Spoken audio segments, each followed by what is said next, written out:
welcome to another edition of Local Focus. I'm your host, Sebastian Noel. We'll have Dorian Lewis with us today, but first I want to update on some previous guests, some pretty exciting news on what we're now calling hashtag Team Local Focus. Amaya Brown got her first start this week at Florida State, so that was exciting. Seminoles continue to roll. Jordan Bird was named the Offensive Freshman of the Year by Rocky Long and the coaching staff there at San Diego State. And some of our high school guests in the previous weeks. Trisco's off to a hot start on the hardwood. DeMarcus Sutphin, a couple of lockdown efforts there. Colin Evans came up a little short there with the Huskies. And, of course, Jalen and Amir, you saw them on the My 50 Game of the Week doing what those guys do. But my guest tonight, well, he authored some of the most phenomenal plays during the football season. Let's take a look at those plays right now.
The author of that excellence, of course, is Dorian Lewis, who's my guest now. First thought when you see those highlights, reaction to your year there on the screen. It's just hard work and dedication throughout the whole process. You know, just happy to be here. What is the hard work and dedication that we don't see? It just in the weight room, on the field, you know, just running, conditioning, lifting, all that. But I always do it with teammates and I always do it with family.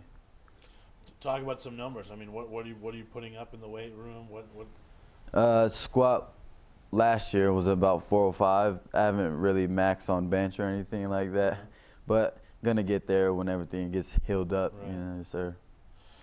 And just talk about the hard work it takes to play for Coach Ridenour, because I know just talking to you, and it seems like you're practicing a lot. Yeah, we do. We practice a lot, and it's just all you got to do is give 110%, and he's happy with it. As long as you're giving full effort in the weight room, on the field, even in film study. Film study for us was big key this year.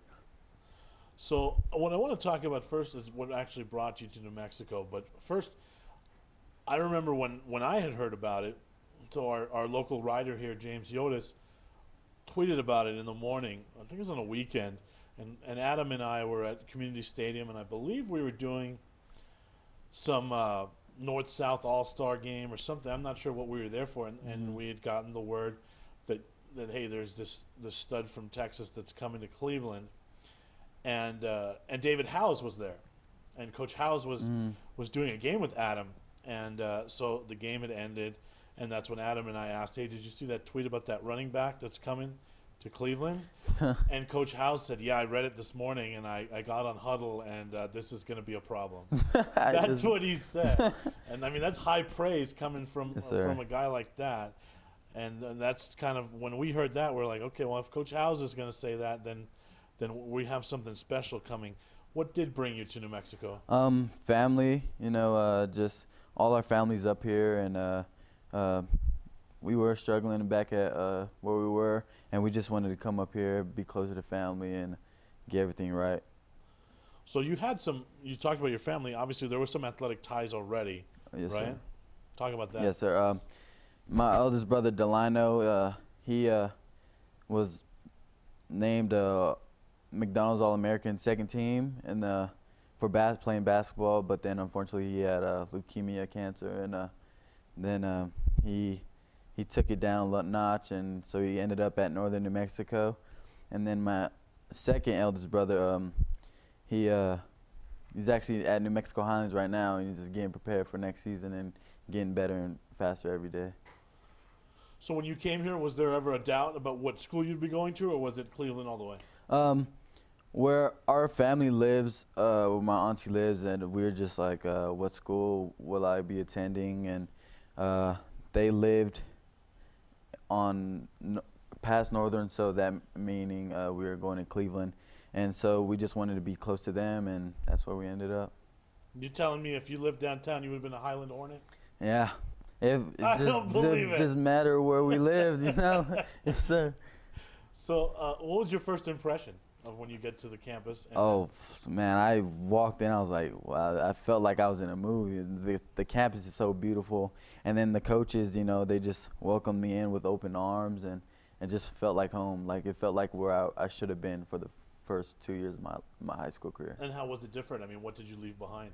A lot of friends back there, you know, and it was just really relationships and that we left back there. And of course, that would always be a spot for and play a special part in my heart for them, you know. But here it just feels right.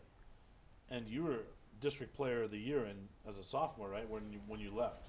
Yes, sir. District Player of the Year and Player of the Year over there. So, I mean, you were already putting up some numbers your sophomore year. What did you have any expectations coming in? I mean, had you heard about what kind of program Cleveland was? What were your initial impressions or expectations of football in New Mexico? You know, just trying to come in and show New Mexico what I could do, and just try to be the best I could be in every aspect of my game. And first game hits, was it everything you thought it would be? Was it more? Was it like, man, I'm going to have a year against these guys? What was it like? The first game we played on Yate, and it was a 52-0, and in Texas we didn't have a mercy rule or anything like that. So when coach was like, we got to score one more so the game would be over, I was like, what? I was confused. and so we put up the score, and they called the game, and I was like, wow, this really happens out here. Yeah, and it happens a lot. That's for sure. We're going to take our first time out here. We'll come back with Dorian. We'll talk about the season at Cleveland. We'll touch on the injury and much more. You're watching Local Focus. Well, I'm going to the frontier, walking to the cashier, order up a root beer and a number one. Cover it with green stuff, one scoop is not enough. Find a booth is real tough, back by the Duke. Meet my family, meet my friends in the quirkiest restaurant I have ever been. All of Albuquerque's favorite spot, it's the Frontier Restaurant. The Frontier Restaurant is a proud supporter of Proview Sports Network. Sadie's is a proud supporter of New Mexico high school sports and athletics, and we here at Proview Networks would like to thank Sadie's for their continued support in helping us bring you all of your New Mexico high school sports coverage. Don't sacrifice quality of flavor when you're in a hurry. Golden Pride offers ribs, fried chicken, green and red chili breakfast burritos, and Frontier Cinnabons. 4 great locations, or visit us online at goldenpride@abq.com. Golden Pride Barbecue Chicken and Ribs, proud supporter of Proview Sports Network.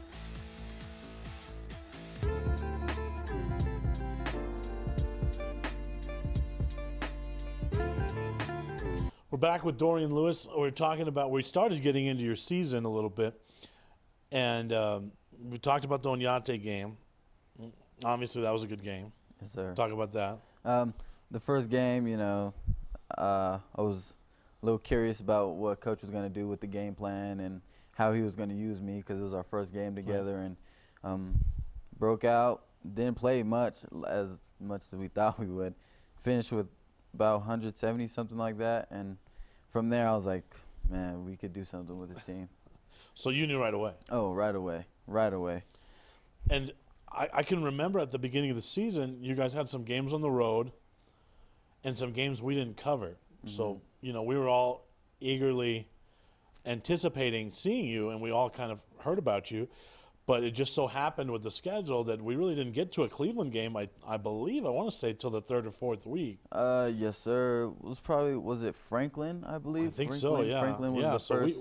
So we're doing our thing, and we're kind of reading stats, but you can't really get stats from Coach Ridenauer. Yeah. So unless he doesn't give out stats. Right. So unless someone's there from the Journal, which sometimes there was, they're kind of keeping us in, and then finally we get a look at the Franklin game. But just how special of a team was this? I mean, you said you knew right away, right? Oh, right away. Is that something that everyone felt? Oh yes. Like I came in first couple of weeks, man, that we're a tight-knit group and we love each other. It's a brotherhood. There's not one incident within the team, and I was thankful for that because those guys are my brothers, and I would ride or die for them no matter what. And, I mean, is that kind of something that Coach I mean, we're always kind of – this is a big Heath Ridenauer house here at Proview Networks. I think most of our viewers know that. It just seems like he runs such a phenomenal program. I mean, what are some of the things he does that maybe we don't see day to day that just separate that program? Oh, man, I came in. We did not change one thing. From what I've heard from past and from now, like, we have not changed one thing with getting ready, prepared for a game. Monday practice, Tuesday practice, we did not change one thing. And then coming in the summer, like working out, man, it was tough, but got through it, and he's just a great coach and a great person. I mean, you guys work hard because, I mean, we can let the audience in on this, but we've been planning this interview since week 5, right? Yeah. You and I? Yeah, yes, sir. Yes, sir. And here we are. So you guys have certainly worked hard. Talk about, I guess, towards the middle of the season, the momentum you guys started to gain. I know we had heard some whispers from some people saying, well, you know what, Dorian's all they got. And Adam and I were like, no, this team just keeps adding more every week. And it seems like, and Coach Ridenauer is such a smart guy. He's not going to show everything right away. And it seemed like Jeff's game just got better and better and better. The offense added more and more and more. And you guys were off to a well-oiled machine by the middle of the season. Goodness, Talk yeah. about that. We work every day. When I mean every day, we work every day. And a lot of that came from Jeff. Jeff is a hard-working kid. He wants to get better every day. Our offense goes through Trey, me, our offensive line. First and foremost, those guys work. And our defense, on top of that, they push us at practice, to get in our heads and just be better, because our defense was top-notch this year. There was never really a time in the season where you could look at your guys' game and say, well, yeah, they're young. That's a sophomore playing quarterback. It was, I mean, you guys, is it unfair to say you guys were a year ahead of schedule? Because at the beginning of the year, that's kind of what, I know that's what James Yoda said, hey, these guys are so young, they could win it this year, they're a year ahead of schedule, but you guys are that young, aren't you? Yeah, we're young. We have a young team, and we're excited for the next year or two, and just going off of Jeff and one of our main players. So let's talk about now the first injury scare was against Atrisco, right? Atrisco. And I was at that game, and kind of take us through that. Well, right away I knew I messed up when I didn't catch the punt, because right then and there, I saw a dude coming, and when I saw the ball come up, he just came straight for my legs, and it scared me at first, but it wasn't nothing serious, obviously. But then that next couple games, it was right. serious. And so, moving forward, you didn't play as much special teams. No, sir. No, sir. Just kickoff return. Yeah, just none of that. Return. And then so we get to the West Mesa game, and take us through that. Which you were off to an amazing start in that game. Yeah, we had a good game plan. We don't change it every week. So we knew that we were going to win, but we just wanted to know how we were going to win, and we didn't want to let change anything. So, but my first 3 carries, I thought I was done. We were done, but we came in and it was 3rd down, but we run a certain package where I'm in, and that was a play. But right when I got hit, I knew instantly, man, like college, future, everything just started rapid fire in my brain. It was scary. I mean, and is that Is that pretty much what goes through your mind at that point? Yes, sir. You know, It was just like every college that's called, they're not going to be calling. all yeah. that. It was, That's got to be tough for a young yeah. man. You're laying on the ground, and that's what you're thinking about, right? Yeah, but instantly I was like, man, what am I gonna do? Cause like I knew instantly something was wrong, cause I told coach like I'm sorry and I couldn't finish the game and stuff like that. But it was pretty scary. Well, so we were at that game, and and as announcers, you always hate to speculate about anything. But I think I was with Bruce Carver that night, and I told Bruce, I said, this isn't like the Trisco game. I said, the Trisco game, guys were around him on the sideline. Yeah. There was still some smiling. I said, this is different. This has Angelo Trujillo written all over it. Yeah. And I don't know if you remember that, or if they told you about that. They told me about that. I said, this is eerily similar. It's the same stadium, not a lot of guys around him on the bench. And then, it just seemed so similar. And so what's happening later that night? I mean, what's racing through your mind? What's your 24 hours like once you leave the stadium? Oh man, just waiting for what the doctor said, and I cried a lot because I knew something was wrong when I couldn't step a certain way or make a cut. I was going back at home trying to like see if I could still cut and do what I could do, but it didn't feel the same, and that's when I knew something was really wrong. And as an athlete, does it ever cross your mind like, man, it's against a Trisco that I almost got hurt. This happens against these guys. Or is an injury an injury? Or is it more frustrating when it's a game that's in the bag and a team that's less skilled is on the other side? It just happens within the game. You can't tell or say who will happen to or what game it will be against. Like it could have been if it didn't happen against West Mesa, you never know. It could have happened against La Cueva, or Volcano again. You just never know. Right. So then, obviously, you took a visit earlier in the year. Yes, sir. To Tech, to Lubbock, right? And so we're going to get into colleges in the third segment. But what does your role become after that? Are you now the #1 assistant coach, the #1 cheerleader? I mean, talk about your role after, because I know you're still at every game. I know you're still at practice and all that. So how hard is it to transition from the state's premier back to what did you transition to? Just being a guy they could go to, still talk to, and just being a good teammate and a brother to them. Even to coaches, like I love talking to my coaches, man. I have a special bondage with all of them. And just being there, smiling, man, it makes them happy as well. And so, playoffs start. Well, first of all, how is it ever frustrating when everyone's speculating and, like, oh, he may have this, he may have this, he may have. I mean, is that frustrating? It was frustrating because left and right, somebody else is saying, oh, he may have done this. And you're like, I've never met that guy in my life. Yeah, don't even know who he is. But Coach was talking to me. He was like, just stay positive through it. And Coach Ryan now helped me through this a lot. All right, so we're going to go a little long in this segment, but take us through that La Cueva game now. You're on the sideline. Yep. Take us through their early thoughts. La Cueva, man, we came out. We were like, okay, we have a good game plan, and just talking to Jeff, like, hey, bro, are you ready? Are you hyped for this game? He's like, yeah. Everybody was excited, and we go into the game. Their defense was a lot bigger than what we expected. We saw Kendrick and their linebacker, right. And we were just, once they scored, that's when we were like, okay, let's go. We gotta wake up, because we were down against Volcano too. I mean, you guys during the year, you've given up some points. I mean, you guys are in some entertaining games. Artesia comes to mind, right? Where you're giving up some points, but you're able to hang points on the other side. Sir. Yeah. So then as the game goes forward, what's going through your mind? Once the game was going, I was like, oh, this is going to be a shootout, like just have to step it up. And I knew our defense, in my mind, my defense, we could get a stop and then go score and then get another stop and score again. But after they scored the second time, that's when I was like, man, like, what is going on? And just it's hard to explain, because just last game of the season, our only loss, it was a hard time.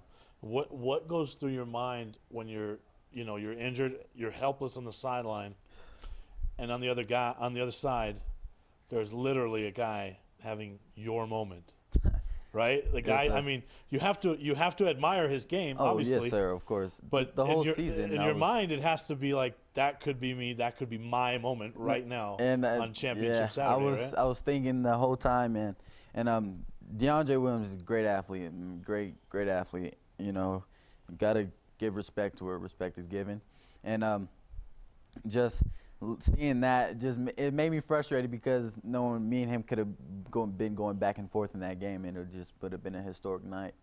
How does that fuel your fire for your senior year, seeing that someone had their signature moment on Championship Saturday? Oh man, it was same thing.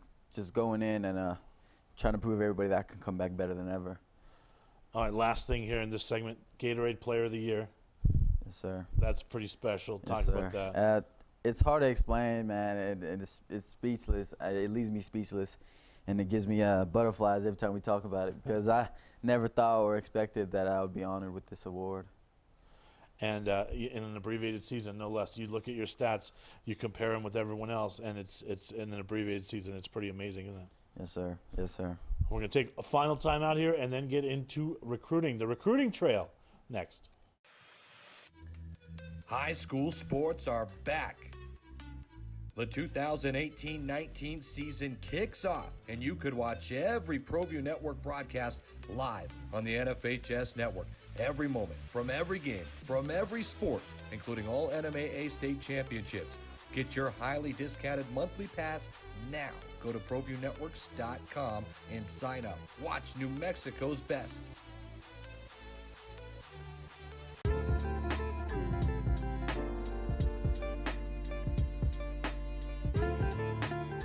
Gatorade Player of the Year, Dorian Lewis is my guest here. And just as a personal aside, the last two Gatorade Players of the Year have been pretty good dudes. Got to know Brendan Baeza a little bit. Brendan Baeza obviously was a stud there at Las Cruces. And then you won the award this year. It's always nice to see someone that we root for win those awards. Let's talk about recruiting now. It started pretty early because from what I read, there was already some teams interested before you even moved to Albuquerque. Yes, sir. Who were those teams? Talk about that. UCLA, Ole Miss, and UTEP. All I heard was UCLA, and then the fight song started in my head. So I don't know. I don't even know what else you said. I started doing the 8 clap in my head. So UCLA as a sophomore, that's pretty special, right? Yes, sir. They came down to against Burgess that game, and I didn't know until after the game, and they told me, and I was happy as could be. So did you start? I mean, and at that point, when teams like that are already looking as a sophomore, are you starting to make a short list in your mind, or are you just like, all right, let's wait to see who else? I mean, or is there a story of little Dorian wanting to be a blank since he was how old? Man, you have that school? I mean, no, the school that I want to go to, Roll Tide. You know, oh, yeah. that's running backs country. You know. There's a factory there. Yep. Yeah. And ever since then, but ever since I got the word that UCLA was at the game, man, it just pushed me and made me want to work even harder. Like just trying to get to the next step, because that's all I ever wanted to do was play football and go play D1 football. So you're in New Mexico now. Obviously, you take the visit to Lubbock. How was that? Tell us about that. Oh, it was great. It was amazing. It was the first one, and just head over heels for. I was the crowd, and the coaches showed me so much love, and other players that were there on the recruiting trip, and some of the players got to talk to T.J. Vasher and my mentors just talking to me, hyping it up for me, and I loved every bit about it. So mail's coming in from where else now? You still? I mean, do you have family sorting your mail yet? Like, no, this one's not good. No, this one. No, sir. Can you read this one first, or No, sir. where else is the mail coming in from? Washington State. Talked to Cal Berkeley, Wake Forest, and hopefully get USC now that they got What? the head coach. There's another school in LA. Yeah. Never heard of it. USC? No. Never. You don't want to go there. Never heard of it. No, Yes, no. sir. So you mentioned Wake Forest. Yes, sir. You mentioned Cal Berkeley. So obviously you can't be a rube like me and Josh and go to those places. That means you got to be a pretty smart dude. Yeah. So you're obviously taking care of it in the classroom yes, sir. too, right? Yes, Talk sir. about that. Just trying to get back on my feet, coming off and missing a lot of school, but talking to my teachers, emailing my teachers almost every day about it, and just trying to stay above the average that I need to go. So that's just working hard and looking up to my eldest brother. He's on the dean's list every year for college, and he just pushes me to do better. So you're not even the most impressive thing at Thanksgiving. No, He's no, on the dean's not list. at all. Yes, sir. Yeah, yeah. So going forward, I mean, when do you want to narrow things down to a short list? I know some other guests that I've had. Jordan comes to mind, who's obviously playing at a high level. Amaya comes to mind. They just couldn't wait to decide. They said it was a weight lifted off their shoulders. Yeah, I mean, what's your timetable looking like right now? Obviously, right now is not a time to be looking forward to that. I'm just trying to get back on my feet, and but for sure, sometime next year, sometime around this time or during season or mid-season, that'll be the day.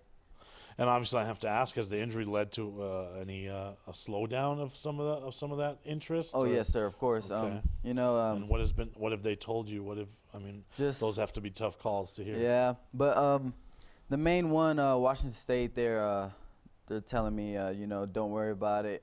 Two of our main backs now tore their ACLs in high school, so you'll be back on your feet, and we'll still be calling and checking in on you just to make sure you're in high spirits, and next year if you could get better or fall off, then type thing.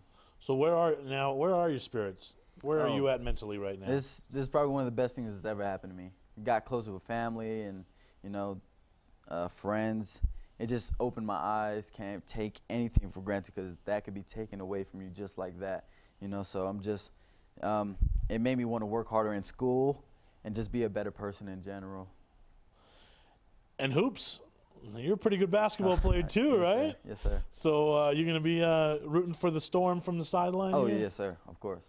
Now they got a pretty good squad there without you, but yeah, Coach Jimenez was pretty excited about having you in the backcourt. Yeah. But those guys can take care of business, can't they? Oh, yes, sir. Those guys, Nakai, Jalen, Amir, even Trey Watson, another sophomore. But those guys, they're talented.